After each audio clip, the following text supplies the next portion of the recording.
The March 2006 issue of Discover magazine was titled Unintelligent Design. In fact, the cover of that particular issue had a collage that made up Charles Darwin's face. When you opened that particular issue, you read an article written that talked about the idea that man evolved from viruses. In fact, the author said, "We've been looking for our designer in all the wrong places. It seems that we owe our existence to viruses, the least of the semi-living forms, and about the only thing that they have in common with any sort of a theological prime mover is their omnipresence and their invisibility." He goes on to say, "Now there's news for intelligent designers and the rest of us to ponder. We humans and all life on earth may have well evolved from the most unintelligent shards that do nothing but copy themselves." He said, "We are nobody's great idea. We are the fortunate mistakes of countless biochemical morons." That is evolution. It's humbling, but somehow comforting. Think with me for just a moment about why in the world would atheists, evolutionists, why would they be that opposed to the idea of intelligent design? It's not a secret that anytime you see design, for instance, like a car, by definition, you must have a designer. These old marathon automobiles didn't just literally arrive here in this particular factory. They had to be initially designed and then manufactured. So we have people who are trying to come up with the idea that we evolved from a virus. And yet, anybody who has looked up the medical definition of viruses, or those of you maybe who have just had a common cold or a flu virus, you realize the irony there. And that is, all viruses demand a host. How is it that we could have evolved from viruses when viruses themselves require other living beings? I hope that you're beginning to see just how far people will go to try to get rid of the idea of intelligent design. You see, realistically, there are two worldviews that are opposing one another. One is that man was created in the image and likeness of God, that we were made by a designer. The other is that we are the, quote, fortunate mistakes of countless biochemical morons. I want us to spend just a little bit of time looking at these two opposing worldviews. I want us to look around and to see if we can discern for ourselves, do we see design around us? Design in the universe. Design in the human body. As you think about that, I want you to understand very clearly, there is no question of greater importance than whether or not God exists. Don't know your background, don't know where you're coming from, but friends, that one question, the answer to that question, realistically, it manipulates all of the other thoughts and the questions that exist. Is there a God? For you see, if there really is a God, then life has purpose. Basically, we're here for a reason. If there is no God, then I want you to think with me for a moment what that means about why life is here, how life got here. In fact, as you think about those major questions of life, where did I come from? Why am I here? Where am I going when I die?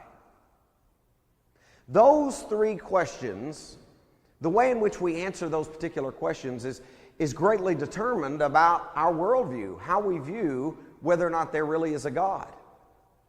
And yet, as you think about those three questions, where did I come from? Why am I here? Where am I going when I die? As you think about those three questions, I want you to think about what our young people are learning today.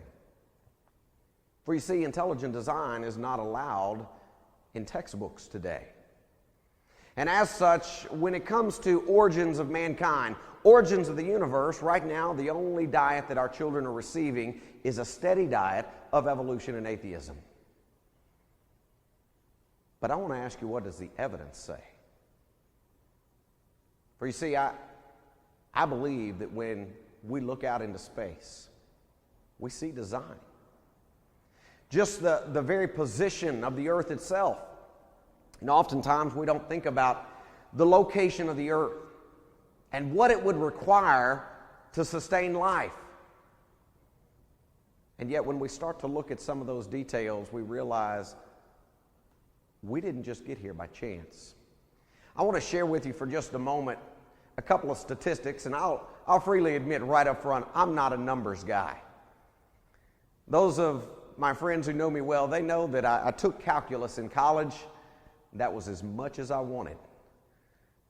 Got out of that class and pretty much try to stay away from numbers as much as I can. But I want to give you some numbers for just a minute to try and bring this thing home regarding design. For instance, if we were to ask, what are the odds of getting a planet, the Earth, in the right place to sustain life? What all do we need to look at? For instance, what are the odds of getting in the right type of galaxy? You do the math, it's 1 in 7. What about within the right location within that galaxy? 0.05 to the 5th billion. What are the odds of being near the right sun? Now, that's the right age sun. Roughly 1 in 100. Okay, not only do we need to be near the right age sun, we also have to be the right distance from that sun. The odds for that are 1 in 40. What are the odds of having the right rotation rate for the Earth? 1 in 4. The right tilt, 1 in 360.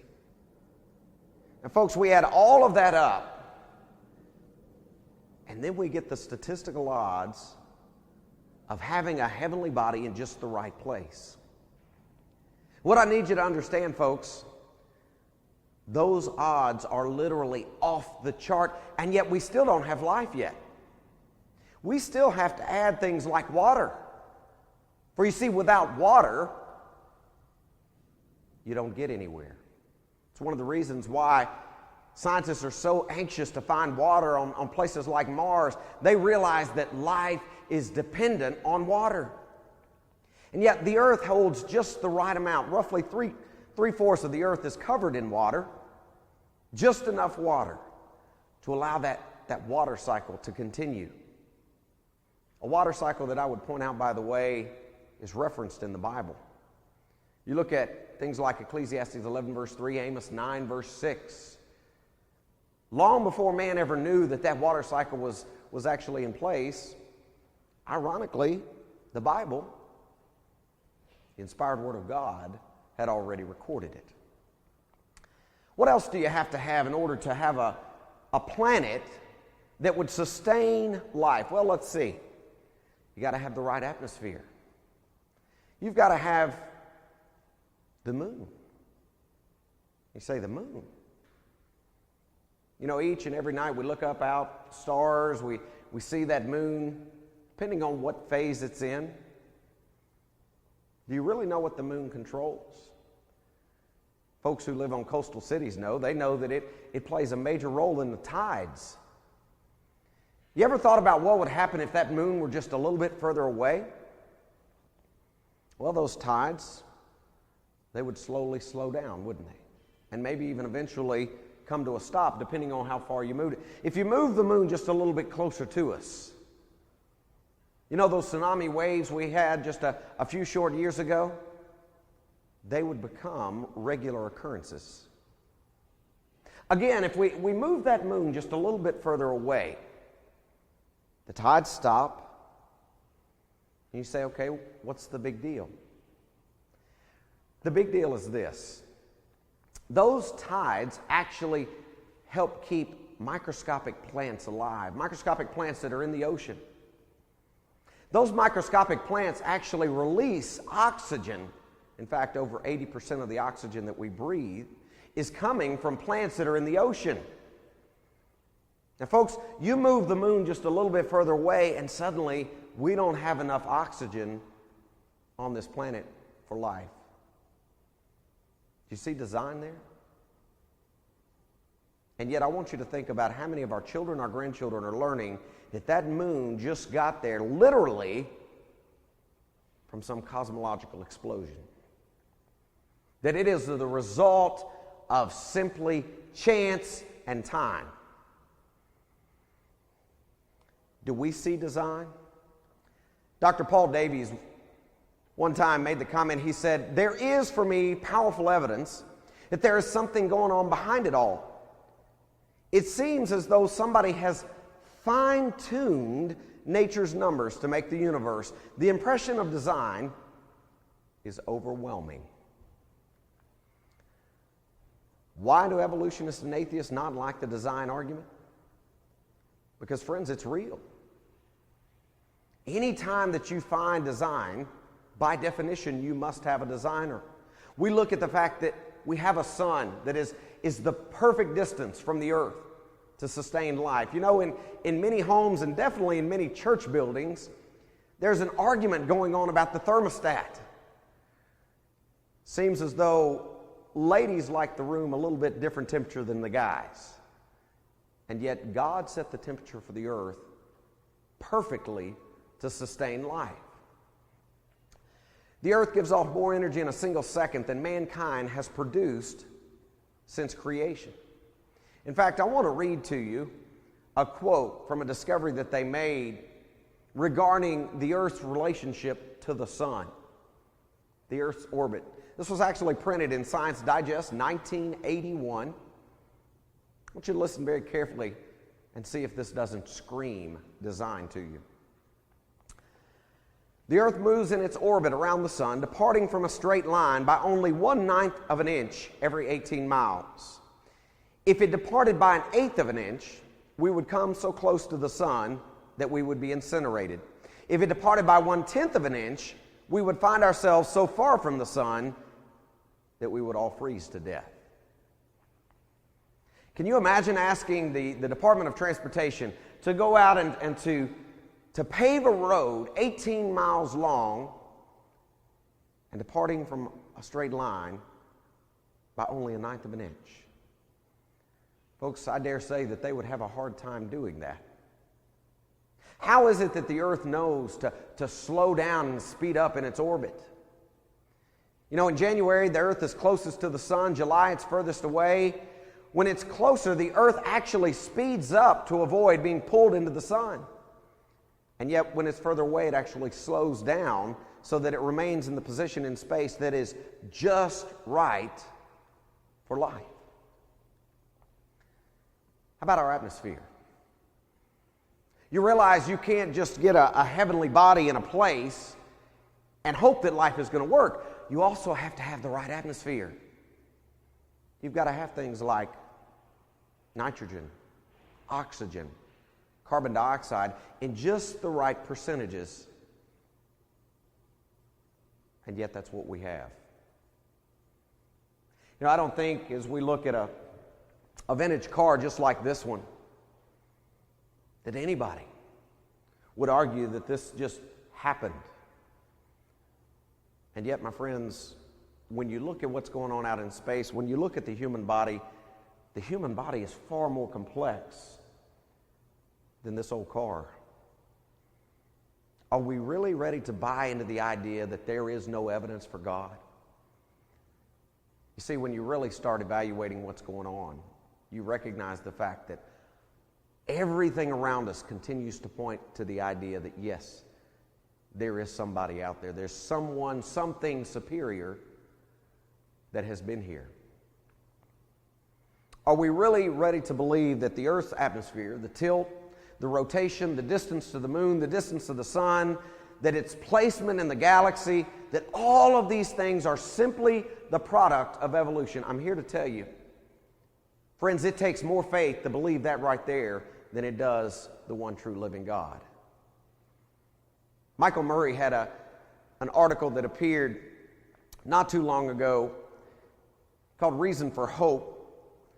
He said almost everything about the basic structure of the universe, for example, the fundamental laws and the parameters of physics, and the initial distribution of matter and energy, listen to what he says, is balanced on a razor's edge for life to occur.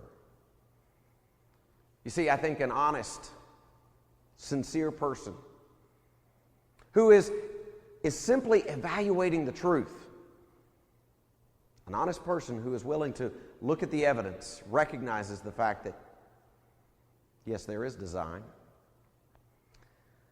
Now, you think with me for just a moment. We as humans recognize that something exists today.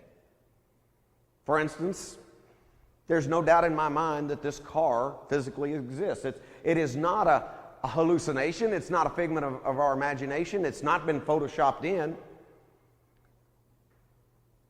If something exists today, that means something has existed forever. And you say, Brad, how do you know that? Logic itself says that something can't come from nothing. We have never in all of our years of scientific observation ever seen something appear from nothing. Friends, if something exists today and something cannot come from nothing, that means something has always existed. And I'm here to tell you that something is Jehovah God. Can we prove to our children, our grandchildren, that there really is a creator, God? Can we prove to our children and grandchildren a worldview that encapsulates the fact that man was created in the image and likeness of God? Folks, I would encourage you, all you need to do really is look at the evidence. Sadly, there are lots and lots of folks out there who are willing to wear blinders, or maybe even willing to completely ignore the evidence. For instance, at the 2006 American Association for the Advancement of Science meeting that was held in St. Louis, there was a Catholic priest by the name of George Cone. He showed up there trying to support evolutionists and trying to downplay the idea of intelligent design. During that particular meeting, he made this statement. He said, the intelligent design movement belittles God. He said it makes God a designer, an engineer. He went on to say, the God of religious faith is a God of love. He did not design me. Now I want you to think about that. As you think about your vascular system, your nervous system, you think about your muscular system, your skeletal system, ask yourself simply, is there design in the human body? Because again, what I'm wanting you to do is to evaluate the evidence. For instance, which one came first? Organs or nerves? And you think really off the top of your head, you say, well, obviously, Brad, you got to have organs, you got to have a heart, you got to have a brain. Question, how much good would those organs be if you didn't have nerves innervating them? How much good would your heart be if you didn't have a nerve that was sitting there telling it to fire each and every second? You say, well, okay, obviously then maybe you needed the nerves first. Question, what good are nerves if you don't have an organ to innervate? Furthermore, as you think about those nerve cells, realize nerve cells themselves are of little use without a spinal cord and a brain to process the information. It would kind of be like having a mouse on your computer without having a computer. I spent a lot of time studying the human anatomy system, the nervous system specifically. Friends, there's not a city in the United States of America that has a communication network that is better than the human nervous system. It is incredibly fast. It is incredibly complex. And yet I think if we were to look outside and we realize that we're growing up in a wireless age, we've got 3G technology in many cities today, We think, wow, we can receive information on our handheld phones about anything, and yet, folks, I'm here to tell you what's going on in your body right now far surpasses that. Also, I want you to consider that we know, biologically speaking, it takes a nerve cell to make a nerve cell. So, scientifically speaking, how do we explain the very existence of that first nerve cell? Somebody says, oh, well, it evolved. What did it evolve from? And is it still evolving? You see, in all the years of research, all the experiments that we have ever done, nerve cells have always been nerve cells. Muscle cells have always been muscle cells. Now, can we tweak stem cells to make them become something else? Absolutely. But that's their purpose. Don't lose sight of the fact, though, that it takes a nerve to make another nerve cell.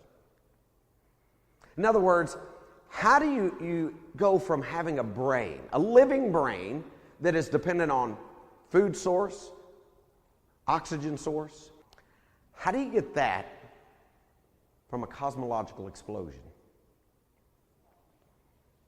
Another way to look at it is, how do you get this car from some cosmological explosion?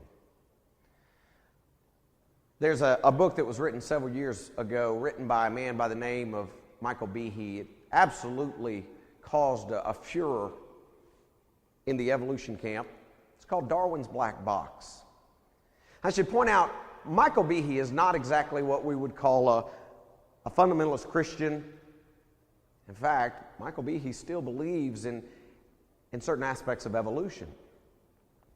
But the reason it caused such a disturbance was because Michael Behe is a biochemist. He looked at the world around us and he said, you know what? You can't get that kind of design, you can't get that complexity from some explosion. It was Michael Behe that really honed in on the idea of irreducible complexity. He said, look, there are parts in the human body that require multiple pieces. And without those multiple pieces, they're not all going to be working. He said, evolution can't explain that. A step-by-step process. In fact, Paul Davies, Adams Phillips, they gave a great quote that I think is pretty pertinent to this topic. They said, some scientists say just throw energy at it and it'll happen spontaneously. That's a little bit like saying, put a stick of dynamite under a pile of bricks and bang, you've got a house. Of course, you won't have a house. You'll just have a mess. As you think about that, ask yourself, no matter what your beliefs are on the topic of intelligent design, ask yourself, how many of us would like to drink hydrochloric acid? Now, anybody in their right mind realizes that's not a really good proposition. In fact, if you think about replacing that water bottle with a pint of hydrochloric acid, you realize it would eat through the lining of your throat, eat through your stomach, and it could, in fact, bring about serious pain or even death. And yet, right now, in your body, you have hydrochloric acid producing cells. You have cells in your stomach that are releasing this acid to break down the very foods that you eat. Which again begs the question, which came first? Hydrochloric acid producing cells or a container that could store that acid? You see, your stomach, it sheds its lining every 3 to 7 days. It is able to actually contain that acid. And you say, well, obviously you had to have a container to store it before you had the cells producing it. Question, why would something evolve that complexity to be able to shed its lining before it even needed to? As you think about the foods that you're currently breaking down in your body, maybe you had lunch, dinner, you realize you need to have bile from the gallbladder. You need to have pancreatic enzymes. You've got to have that stomach acid. You've got to have intestinal enzymes. You have to have parts from all of these various organs. And yet, how often do we really think about that? You see, our kids are learning evolution as a step-by-step process over millions of years. The reality of it, friends, is it's not a step-by-step process. You have to have all of the parts in place or it doesn't work. For instance, if you just had your stomach and you didn't have those intestinal enzymes, you didn't have the pancreatic enzymes, you didn't have the bile from your gallbladder, you're not going to be able to adequately break down the food you need in order to survive. Several years ago, a scientist by the name of Sir Fred Hoyle spoke on what the probability of life just coming into existence from nothing really was. And he gave an example that I love. He referred back to a little toy that was very popular in the 1980s. It was a Rubik's Cube. Now, for those of you who remember that particular little puzzle, it was a great thing as long as you left it in the box. Or if you were maybe 7 years old and you could solve that puzzle in just 3 or 4 minutes. I want you to listen carefully to what Sir Fred Hoyle had to say about the beginnings of life in comparison with that particular Rubik's Cube. He said, anyone with even a nodding acquaintance with the Rubik's Cube will concede of the near improbability of the solution being obtained by a blind person moving the cubic faces at random. Now, I can appreciate that because I still have my sight and I have trouble enough trying to solve one of those little puzzles. But he goes on to say, now imagine 10 to the 50th blind people. Now, disregard the fact there's not even that many people on the planet today, much less that many blind people. But he says, imagine 10 to the 50th blind persons, each with a scrambled Rubik's Cube, and try to conceive of the chance of them all simultaneously coming to a solved form.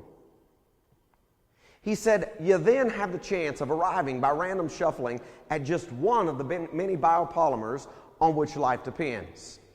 He said, the notion that not only the biopolymers, but also the operating program of a living cell could be arrived at by chance in a primordial organic soup here on Earth is evidently nonsense of a high order.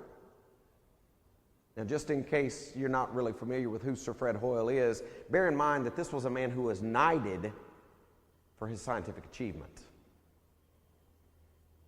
You see, when you start looking at the evidence, you realize it is nonsense of a high order. How about the respiratory system? If you were to ask your child, your grandchild, which one came first, your heart or the lungs? You say, well, obviously, Brad, you got to have the heart. How good is that heart if it doesn't have oxygenated blood? Ask somebody who's had a heart attack. You see, you have to have oxygenated blood just to feed that muscle that we call the heart. Furthermore, what about taking a gas like oxygen and having the ability to get it into a liquid like the blood?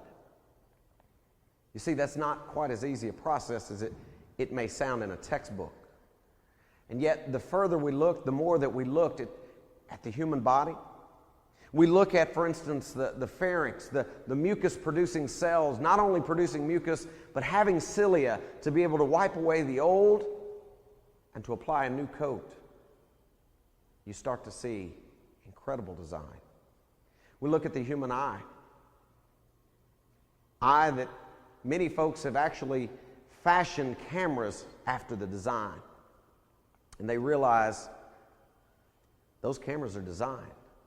And yet we're not willing to give the human eye that same particular characteristic. We're not willing to say that this was intelligently designed.